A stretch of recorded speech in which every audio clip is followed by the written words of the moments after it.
Hey, listeners, I have a real treat for you today. My guest is Elisa Morgan, and I thought that Elisa was the founder of MOPS, but recently found out that she is not. She's just the one that kind of took it to where it is today.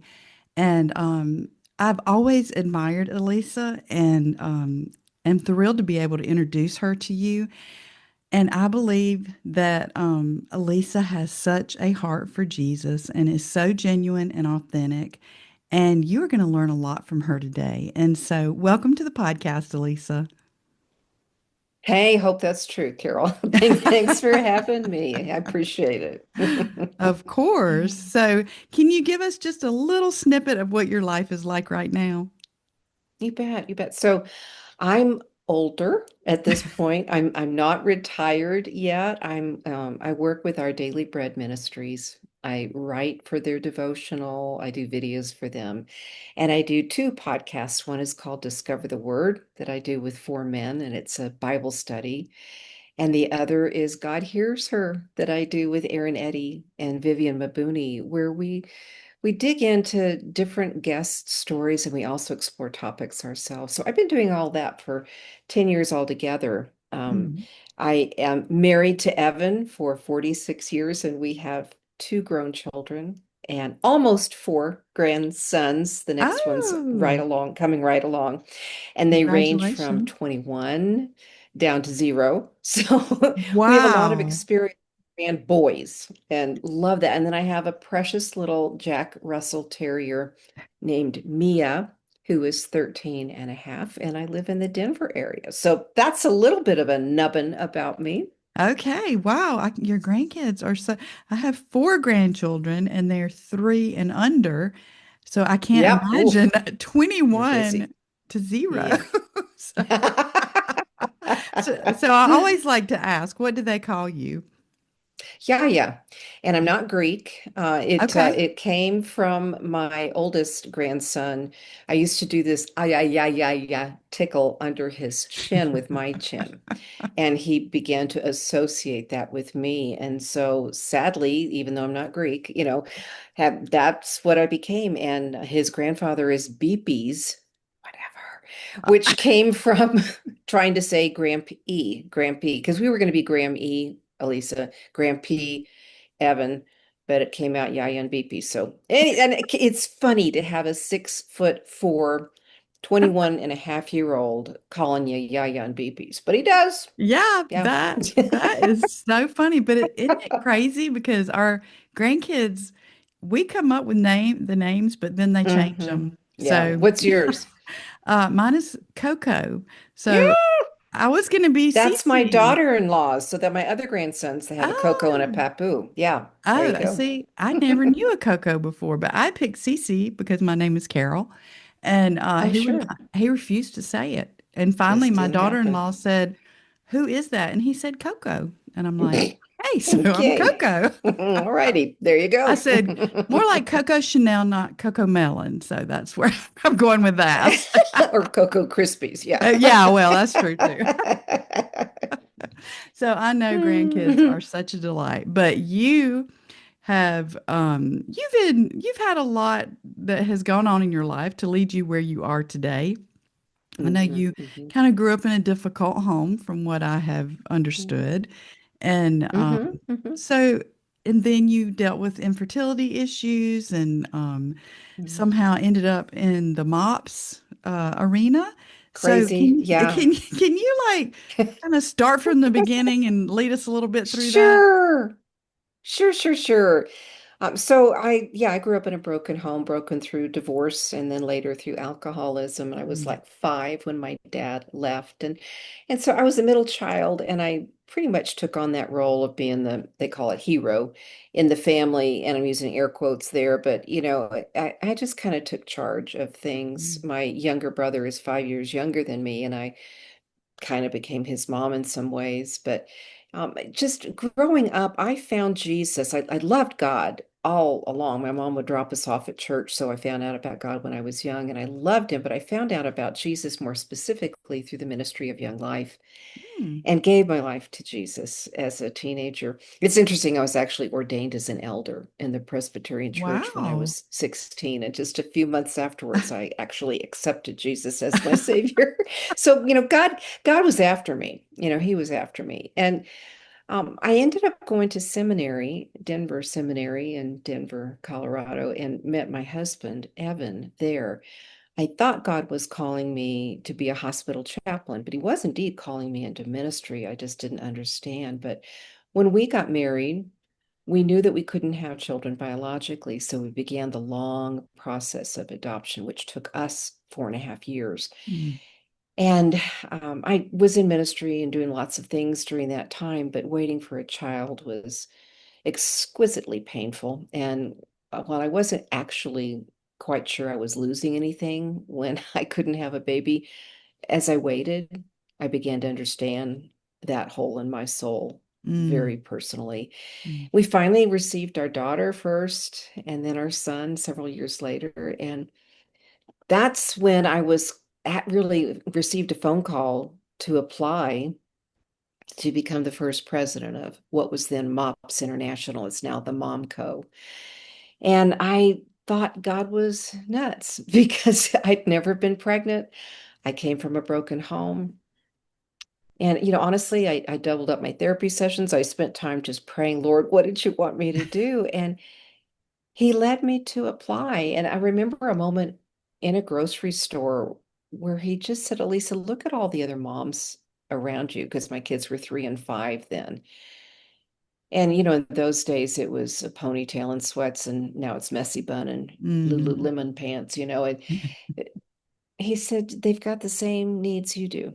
Mm. And it was in that moment that he really wooed me to a place of, well, a platform of vulnerability where I just went first. I don't know what I'm doing as a mom. Every single time God entrusts children to people who've never been parents before, I Mm. don't know what he's thinking. He could give them to grandparents because we're awesome, but he doesn't. And I I trusted him and said yes to that invitation. And I served there for 20 years. And it was it was really a privilege of a lifetime. I grew so much and I became aware that God cares just as much about what he's doing in us as what he's doing through us in Mm. ministry. So Right. there were a lot of humbling learning moments, but a lot of powerful, especially team building moments where God convinced me over and over that it wasn't all up to me.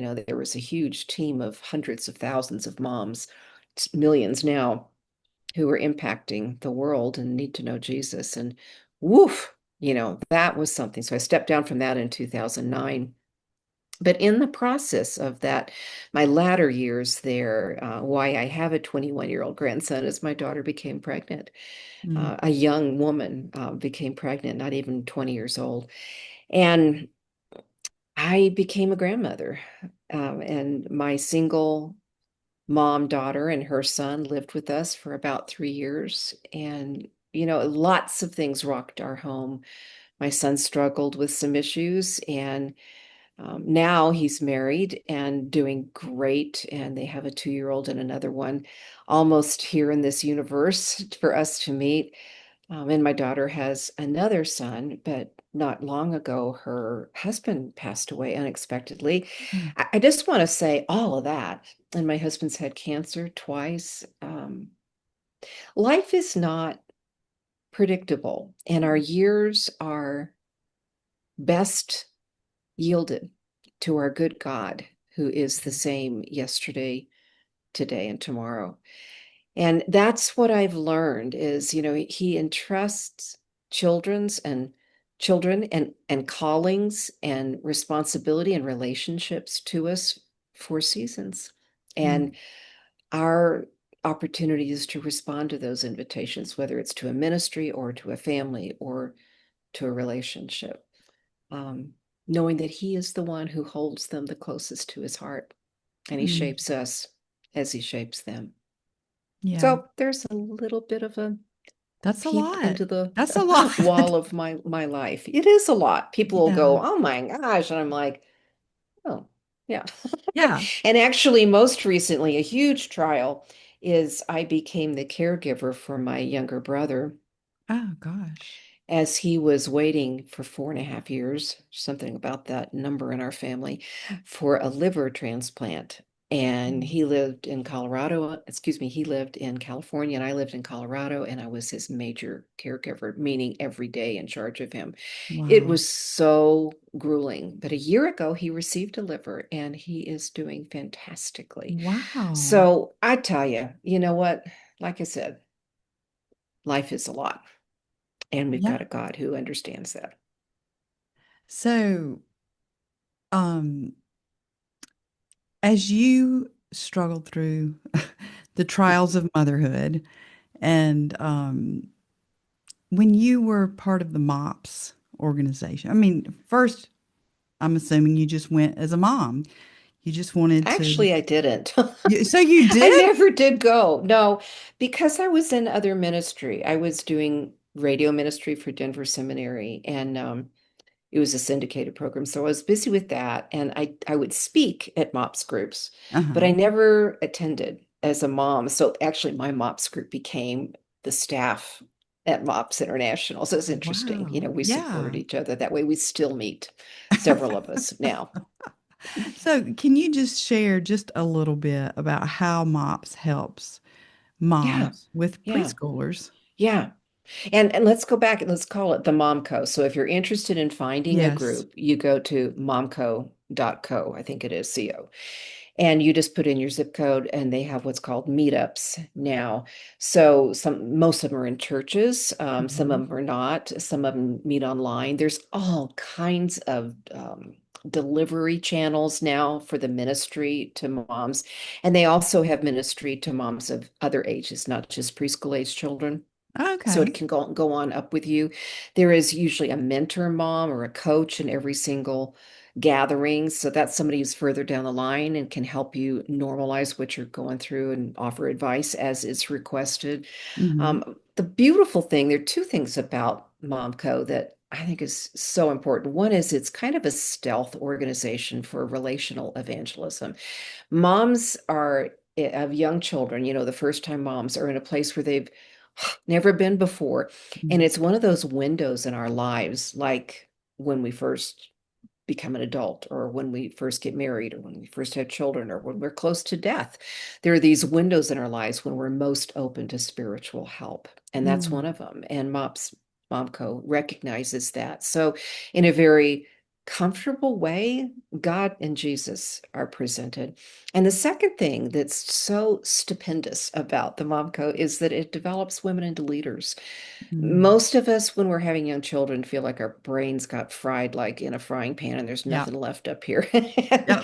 And when we're leading meetups, whether it's in an evening group after we've had a professional responsibility, or whether it's a Saturday morning or it's a weekday and we're in a season of being home with our kids, it gives us a chance to lead, to develop the rest of us as women, the rest of ourselves. So those two things are fantastic. And I'd encourage anybody out there who's in the mothering season at whatever age to check it out.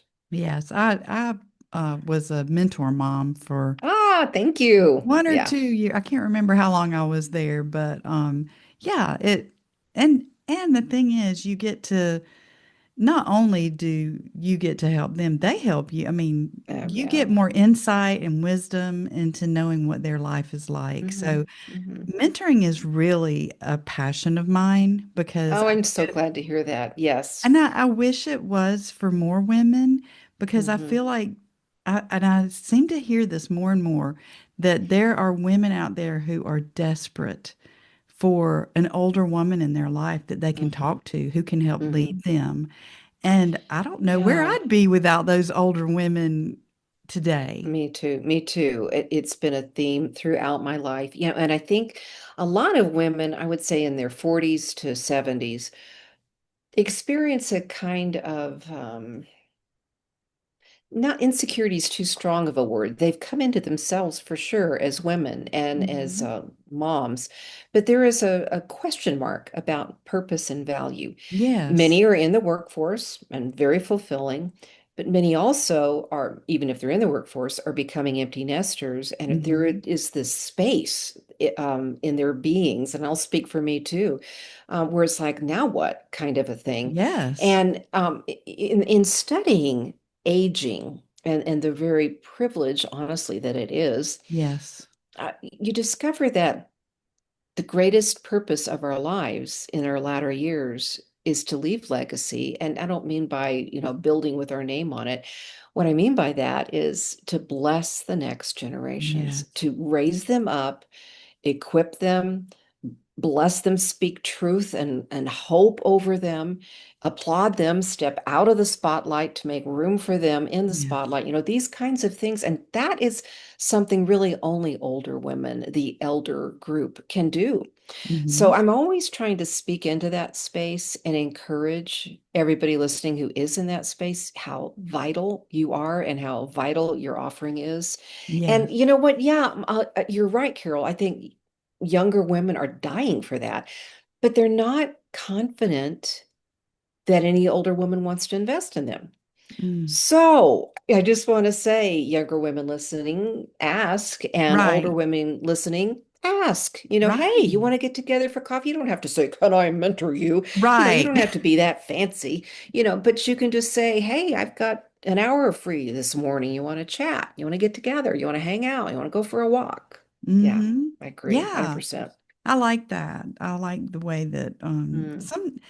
it's being intentional because Yeah, if yeah. we're not intentional, we're sometimes we'll just struggle alone and not Mm-hmm. know. And I happened to think about this week. I had an instance when my son, he was, I don't know, upper elementary school, and we had a Awana at our church. We went, Sunday morning, Mm-hmm. Sunday night, Wednesday night, all that. So on Wednesday nights, he just didn't want to go anymore. He's like, no, I'm not. I'm going to stay home. And Mm-hmm. but it was, I don't know. And I struggled because I didn't want him to hate church. Transition. Hmm. Right. And Yeah. then Yeah. You I don't want to wanted force him, them. right. And then I wanted him to go. And so anyway, we had dinner on Wednesday nights at church. And so there was an older lady that I sat next to. And after he went to his class, I said, "What do I do?" And she said, "You keep bringing that boy to church." She said, Yeah. "Because he needs to know that this is important." And Mm. my son, he's 29 years old today, and he is such a faithful, he Mm. loves his church, he serves faithfully, and his Oh, that's family is precious. faithful. And so I'm glad I continued on because I needed somebody to kind of give me a little guidance right then. Mm-hmm. Mm-hmm. So Mm-hmm. anyway, I appreciate the older women that went ahead of me. But Yeah. I want to talk a little bit about being in the middle years and some of you know, you mentioned that your daughter was single and pregnant, and I know that that is a scenario that plays out every day in our communities. And I know it's Christian families as well as, non-Christian families that are dealing with this and the shame that goes along with it. And I've had a couple of friends personally who whose daughters had gone through that. And they, it seems like the end of the world when that happens. Like, oh, this is it. Mm-hmm. There's Truly nothing good does. that can come from this. Mm-hmm. Mm-hmm. But now that I look, like one of them, it's been like 8 years, the other one, it's been 14 years. And I look at the blessing that those Mm-hmm. children have been in their lives. And I want you to speak to a mom out there, or even a young mom who might be listening that is trying to figure out what to do right now because they are not, this is a problem and they don't want this problem to be here anymore. Mm. I remember I was still the president of this Mm, international mothering organization when my daughter became pregnant as a teen. And I couldn't believe it, honestly. It mhm. was the farthest thing. I had never even been pregnant. And Oh, when yeah. she comes to me and says, "Mom, I think I'm pregnant," I'm the one who ends up having to go to the grocery store to buy the at-home pregnancy test and stand outside the bathroom while she pees on a stick and says, "Yes, Mm, Mom, I'm pregnant." And I'm like, Ah, And I remember going to the chair of the board of our ministry and just saying, "Do you want me to resign?" mm, And he just said, "Why would we want you to resign?" And I said, "Well, clearly, I mean, look at my family, and I'm supposed to lead this movement of moms." And he just stunned me with his response. He said, "Elisa, why would we want you to resign when now you know even more about our audience?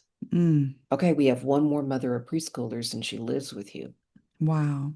What grace." Yes. And I guess what I want to say, Carol, is that those things that we think disqualify us from ministry, from purpose, from making a difference, from being included, from being invited into God's work, those things that we think disqualify us, when we place them in Jesus' hands, can actually further qualify us. Mm, He redeems. And I also remember coming home from the doctor with her and just reeling. And as I sat alone, the Lord just said to me, "Elisa, this is a life. mm. This is another life. What are you going to do with it?" Wow. So, whether it's you are facing an unplanned pregnancy or one of your family members is, or whatever, making a choice. I think as parents of teens, not even middles, but then being in the middle years too, Hmm. um, it's like we lay our bodies over the potholes in life and say, "You may not go down this pothole, it will damage you forever." And they Yeah. pick our bodies up and throw them away and dive down the pothole. It's the nature of humankind Mm, that we're not going to learn from everybody else's life experience. We're going to create our own. And unfortunately, so many of us have to choose against our parents, our way of life, scripture, the Lord, before we learn to choose for. mm.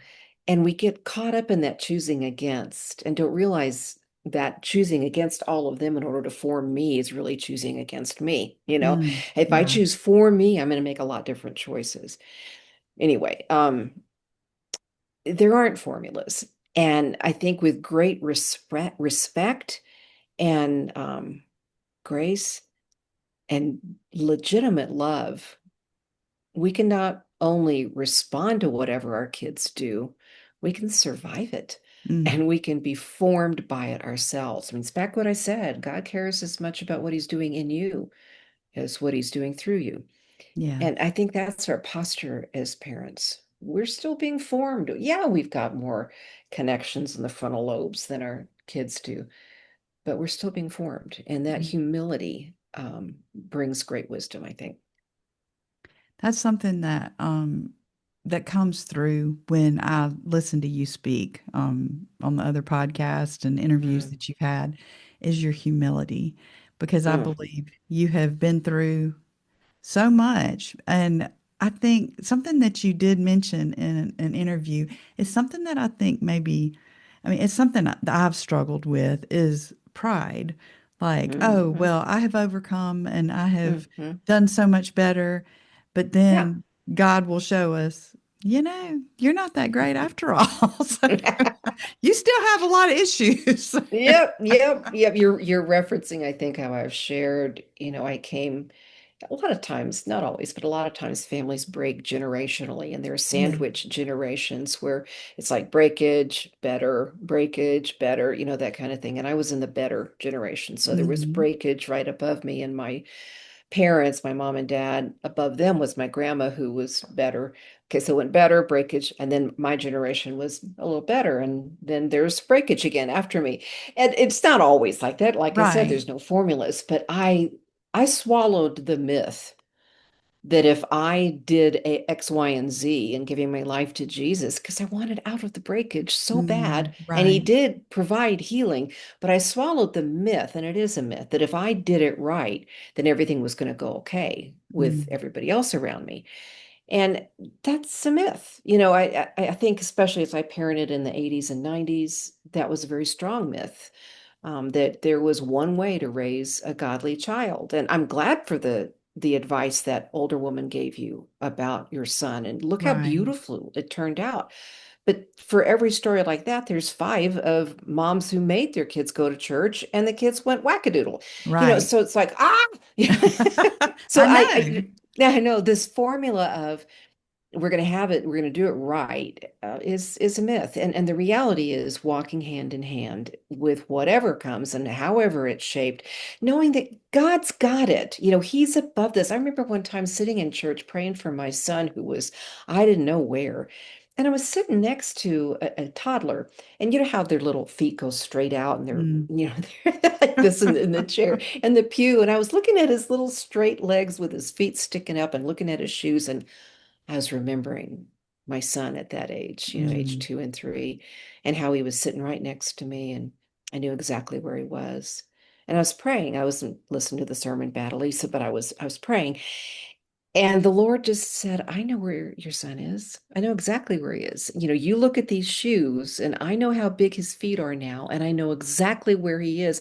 And I was thinking of Jesus, standing under the tree and being able to see a disciple wherever they were. And, that's the kind of posture I think God's inviting us into as parents, just a huge dependency on him, as broken and messed up as we are. Mm. And so I've had to overcome and confess my pride of, well, I thought I did it all right. And guess what? I'm really no better than any other generation that behind me or before me. I'm just Mm. a human in need of Yeah. God. Yeah. And I think as our kids grow, it is more humbling. To me, it was because, well, actually, my daughter, I, I feel bad that I talk about her so much, but she was such a strong-willed child that she put me through the ringer. But going into, the teen and college, and I was just like, man, I thought it was hard when they were little.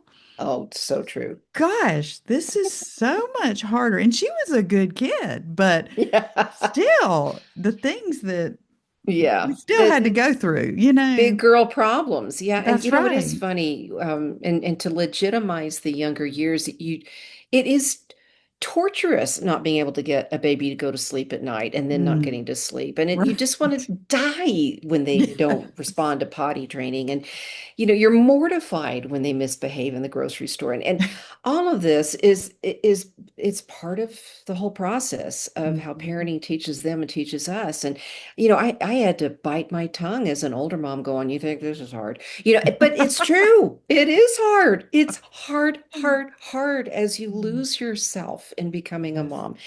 And then it's hard, hard, hard as the problems are big girl sized and you can't shield your child from them any longer. And Mm-mm. you have to stand there next to them as they endure their own consequences. It's just, see, I mean, God is just super brilliant, the way he designed this whole thing. What we all go through with him, we go through as children, as teens, as adults, and then Mhm. as we parent. Yes, that's true. And I'm sure you probably agree with this, we've all been through suffering and hardship and pain. And as much as I don't want to go through anymore, I look back and I see that that's when I grew and that's when I became closer to That's right. Jesus. As and I just That's right. remember, finding some scriptures during those times that, you know, and of course I can't Yeah. remember it right now, but there's a scripture that talks about, after you have suffered a little while, then Mm. it's like I can't remember but it's almost like your joy will return or something like that. And I clung to that Yes, for a yes, long yes. season because I'm like, Hmm. okay, I'm suffering It's a right beautiful now, one. Yeah, but but he's this gonna isn't bring it me out forever. of And it. I Yeah. think about Jesus saying, yes, he said, in this world you will have trouble. You will, Hmm. you will. Right. But I have overcome this world and I give you peace, a peace that passes understanding. And we're like, what? Well, I'm having trouble today. What am I doing wrong in this world? You Mm. will have trouble. Yeah. But take heart, I have overcome this world. So yeah, I agree, Carol. And as we learn who he is, I mean, it's what Paul writes about, that, suffering and perseverance and character and hope, and how these things build upon each other. They're building blocks of our faith. I remember one dear friend challenged me, don't just pray and trust, Mm. and then pray and trust and pray and Yeah. trust. Because I realized I was just praying, God, blah, blah, blah, blah, blah. Yeah. And I began to learn, and I trust you that you're hearing me, and I trust you that you're going to respond, and I trust you that you are faithful and good, and you will not disappoint. And all of that comes, our ability to pray and trust comes as we learn to pray and trust, and we learn that he is faithful and that he can be trusted. Right. And that's what you have to fall back on. Like in 2019, I was diagnosed with breast cancer, and I remember being angry at God and Mm, going through and I'm sorry. Yeah. praise Jesus, I had probably the best case scenario. And that, I didn't expect that, but I was so Yeah. grateful that I Yes. did have, didn't have to have chemo and only had to do radiation, lumpectomy, and all that. But then last year, my husband was diagnosed with prostate cancer, Yeah. but it did not send me reeling like it did Mm, when I was interesting. diagnosed, because Hmm. I could look back and say, you know what? He took care of me, and I Hmm. believe he's going to take care of my husband, and he did, Yes. and he has. And you begin to recognize, whether it's in your own life or the life of friends or our parents, those who've gone before us, that these diagnoses are inevitable. Mm, And they also prepare us to relinquish our hold just a little bit on this life, and to begin to reach, for the next life. mm, It is this process of human development. I mean, we don't come out done. We mm, don't come out, completely mature. Nothing does. Everything is right. a seed that goes in the ground and dies and then becomes, grows again. And I think to embrace that sanctification, to embrace the Yeah. process of maturation in Christ that's in our humanness too, is beautiful. Mm, yeah, that's so true. Um, if I just because this just happened yesterday and this Mm, podcast will come out a little bit later, but you mentioned you've recently lost your son-in-law, and I'm sure he was a young man. And Charlie Kirk was assassinated yesterday.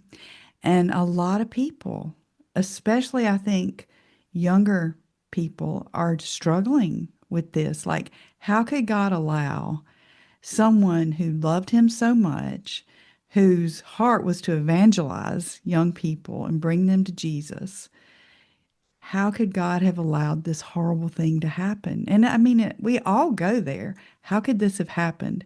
And you've just recently experienced this. So, mhm, what would you say to address mhm, that for mhm. those who are Well, listening? it's not an easy question, and that people No, all over it's the it's media not. are being asked that. I know I listened a lot to Philip Yancey in the last decade about pain.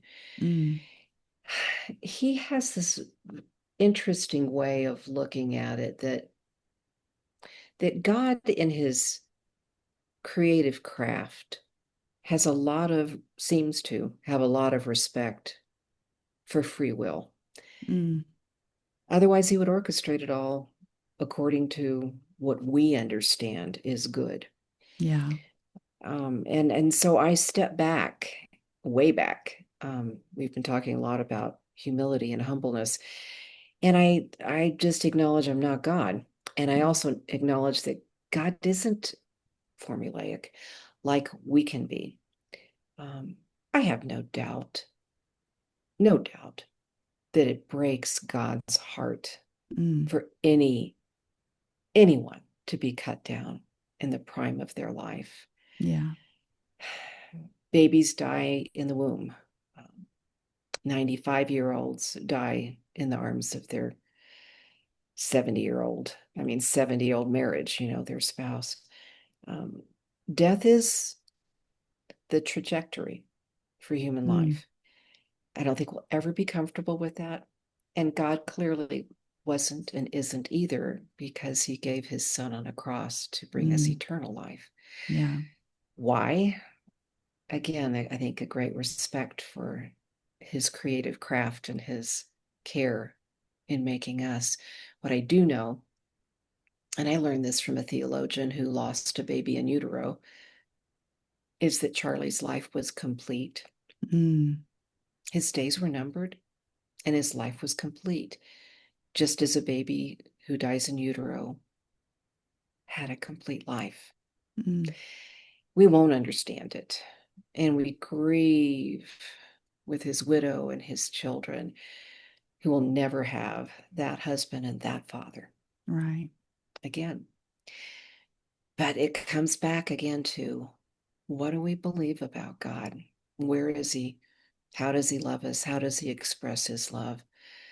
And Charlie made his imprint He certainly on did. in this world, um, but his life is complete. Mm, And for those who loved him and knew him, I hope that brings some comfort. yes. Yes. Thank you for addressing that. So we're going to pivot a little bit. And Okay. so you are part of a podcast now.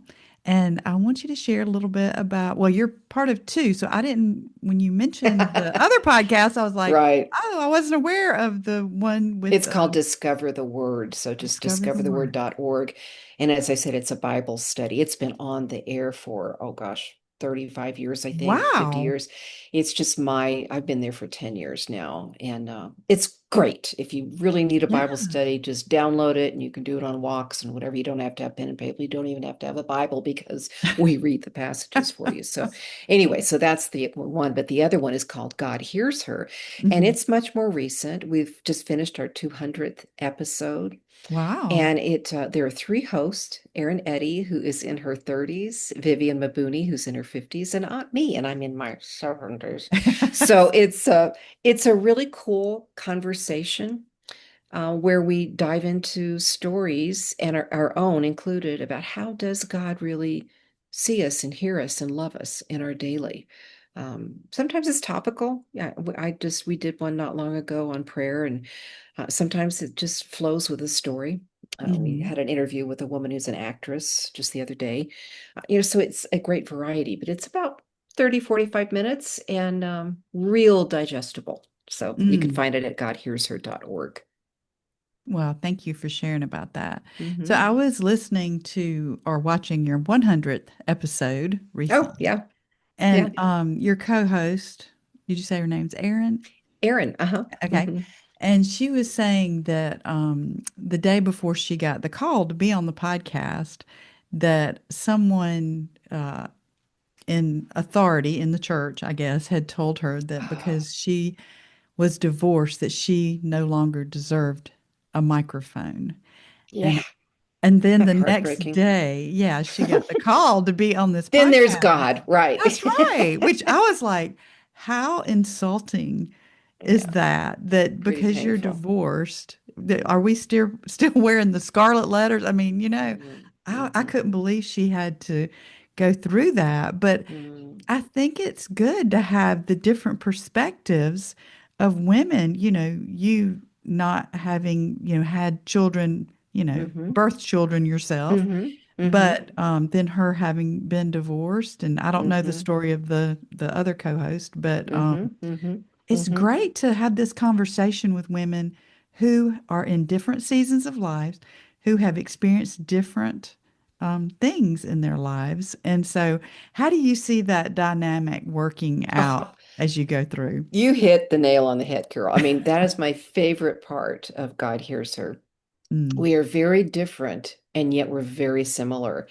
And, I've had this one steady marriage, and so has Viv. And Erin, yes, as you said, is divorced, but she's remarried now. And now Oh, she has three bonus girls. wow. And so we followed her along through that process. So we've got the step family issue. My children are children by adoption. Viv's are natural. I'm a grandmother. Neither of them are. I mean, it's a lot of beauty. Viv is Asian American. Aaron's from the South. I'm from Denver. It's just a really cool blend. And my favorite part, I think, is the honesty and the vulnerability between us, Mm, and the way you can watch the mentoring too. I mean, yeah. Erin will mentor me, so she'll mentor up, if you will, Yeah. towards my agedness, and I mentor kind of crosswise, with Viv. But it's very cool to watch that because, as we said earlier in our conversation, we're very hungry to see what can we learn from different seasons of life. So God Hears Her is a great model of that mentoring across generations. I love that. And like you say, that is an example that I think older women could, and of course younger too, but I think a lot of times there is resistance from older women because they don't feel qualified to be able to speak into the lives of the younger But women. hey, you've lived. That Yes. that is Yes. exactly right. You've probably experienced something that this person younger than you has experienced and That's so has true, have learned Carol. Yeah. something that you could Yeah. share and help them along. Yeah. But as you think about 200 episodes, I mean, that's a lot. Is there Hmm. any one particular episode or story that, or even guest that really Hmm. impacted you? My favorite conversations are the ones we have, the three of us together. Those are my Ah, favorites because we can say anything to each other. And I have to be a little bit nicer with the guest, but yes, that's yes. something. But you know what I've discovered, Carol, is I listen to God Hears Her in its final production form. So I listen when I'm walking, and every single time I'm like, did we say that? Did we ask that? That's really good. And I'm always tickled because we record months out. And like I just recently listened to an episode we interviewed Dawn Mann Sanders on grief well before I lost my son-in-law. Oh, wow. And I'm listening to it in real time now, going, whoa. And I'm learning. And God knew that when Yeah. we were having that conversation. And then he's like serving it up to me in the perfect moment in my life. So I think that overarching perspective is what I would share about what's impacted me about it is how each conversation God seems to insert into our Mm, lives. Not like it's the word of God, it's just a podcast, but right. it's this timing of his delivery of hope and help that God does hear us. It's a huge demonstration. This is not just a phrase. This is the real thing. Your God is listening and he hears you. Yeah, that I think is, I mean, I'm sure that sticks with you when you, Mm. and it helps you to trust that he's preparing the way before you to, he's going to meet you there. Well, I sit down even here with you right in a second. We're recording on a given date at a given hour and time. Mm, Nobody but you and I in this moment, and God, is listening. It's easy to, you could look ahead and try and say, who's listening, or what you can look back and say, I'm not qualified to even hold this microphone. But the reality is, if we're obedient to open our mouths and participate, God can create something stunning in our mm. everyday moment that he uses elsewhere. Yeah, that is so, so good. Um, so I'm thinking about to all of the tired moms out there, the ones who are, Mm. and you're tired, even if you're in the toddler baby stage, if you've got teens that you're shuffling back and forth Yeah, to soccer practice and football practice and dance and all of that, it is it's a exhausting. lot. It's a And lot. I remember those days well. But Mm. what would you say to a mom who feels Mm. invisible and burned out right now? Yeah, yeah. My dog is scratching, so sorry. Um, Mia, you're fine, honey. And she's deaf. Anyway, Oh. okay. I think I want to share a story, and it's one that God used powerfully in my life. So, Mm. when my kids were young, I think my daughter was like 3 and my son was maybe 1. My husband was out at a meeting, it was the evening, and I had put my son to bed. And I was putting my daughter to bed, and I could not wait to kind of take a break. Because, yeah, You're Mm, yeah, exhausted. yeah. And those hours, before, after you put the kid down and before you get to go to bed are just so precious. They're me time, if you will. Hmm. And I remember kind of getting through it and did okay. And I grabbed the remote control or whatever I was going to do in the next moment. And my daughter called out to me and I lost it. I just lost it. I had nothing left. I was on empty, empty, empty. And I went in and turned on the light and I was like, all of a sudden Monster Mom's out. And I still regret it. I was just a grouch because I didn't have anything left. Hmm. And I got through it by gritting my teeth and, ugh. But when I then turned out the light again and I was alone, I felt like such a loser as a mom because I Mm. hadn't been patient and I had lost my temper. And I just prayed, God, you know what? That prayer from First Samuel, Hannah's prayer, for this child I prayed all the days of his life. She gives Yeah. Samuel over to the Lord. And I'm like, you take her, God, because I'm going to ruin her. I'm just going to ruin her because I'm just so bleh, as a mom. And it's like in that moment, God just really said, Elisa, do you trust me with her? I'll for sure take her. I got her. Mm. And I'm like, well, yeah, you're God. And he's like, well, do you just trust me to see her through some kind of an illness? Or do you trust me to pick out a husband for her? Do you trust me to decide if she should be private schooled or public schooled or homeschooled? And I'm like, ugh. And I'm like, yeah, I guess I do, God. And the next question changed my mothering. He said, do you trust me to choose the very best mom for who I know she will Mm. become? Wow. And that's what I want to say to the moms who are listening is that God doesn't make mistakes in pairing children and parents. Seems like it. Yeah. When you're a single mom or you get divorced or your husband dies or your child is taken way too early, it seems like everything's a big mistake. And there's horrific tragedy and all of that. But this child is yours. And I really believe that he matches parents and children. Even my mom's illness with alcohol shaped my resilience. My father's absence shaped my understanding of Mm. my need. Again, these things put in God's hands can make us even more like him as we allow him to do his work. Yeah. That's really good because it's hard. Sometimes you do wonder. And I think something that maybe we need to remember as moms as your kids are usually so willing to forgive. I know, Mhm. oh my gosh, I had such a temper when my kids were little. And the thing that I learned to say that I think made the Mhm. biggest difference in our relationship was, I'm sorry.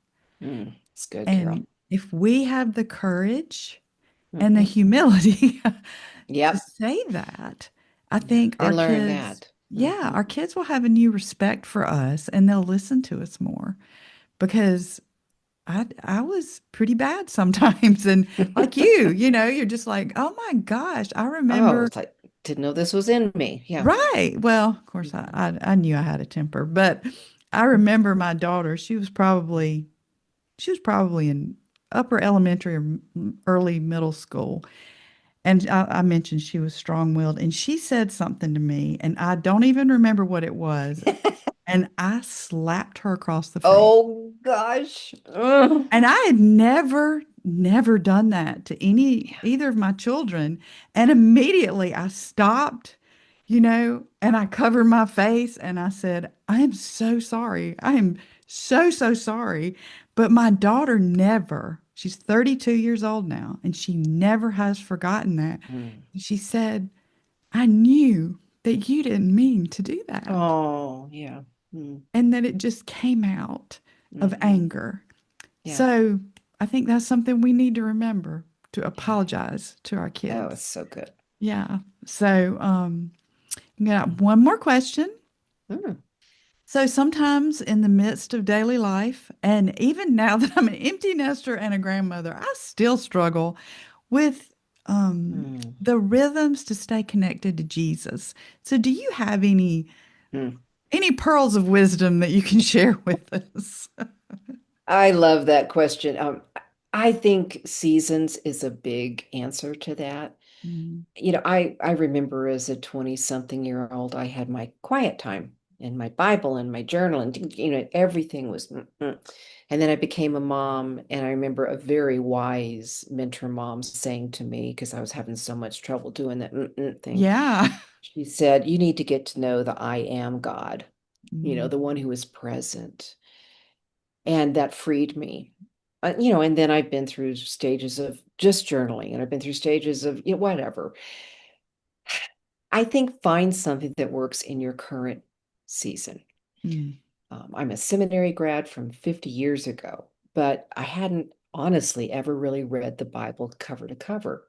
Mm. And I started it 2 years ago, and seriously, I'm in Nehemiah. I'm right in Nehemiah. And oh well, I mean, I've read almost all of it, but not like I this. know it's So different. I'm doing that. Sometimes I'll use a devotional, sometimes I won't. I've spent years in the Gospels and nothing else. Mm. Let me just read Matthew, Mark, Luke, and John. You might pick up the Immerse version, which is without all the chapters and verses. And there's so many ways to go at it. Just pick something, is what I'm going to say. Yeah, yeah, It might be a podcast on a walk, and you listen for 15 minutes and you turn it off for 10 and pray. There's so many helps out there. And I think to free yourself to just do something that works for right now is maybe my favorite answer. yeah. I really like that because you do feel like, oh, I've got to do this and this, I've got to do my Bible study, then my devotion, then I have to pray for, 15 Yeah. minutes or And whatever. then I got a journal, and then I got, yeah. Right. Mhm. Yeah. And then you're like, I've been doing this for 2 hours now and Yeah, I need to and I get still something don't done know today. anything. Yeah. Here's one more little help that has helped me historically forever. And that's when you go to scripture, ask two questions. What is it saying? And so what?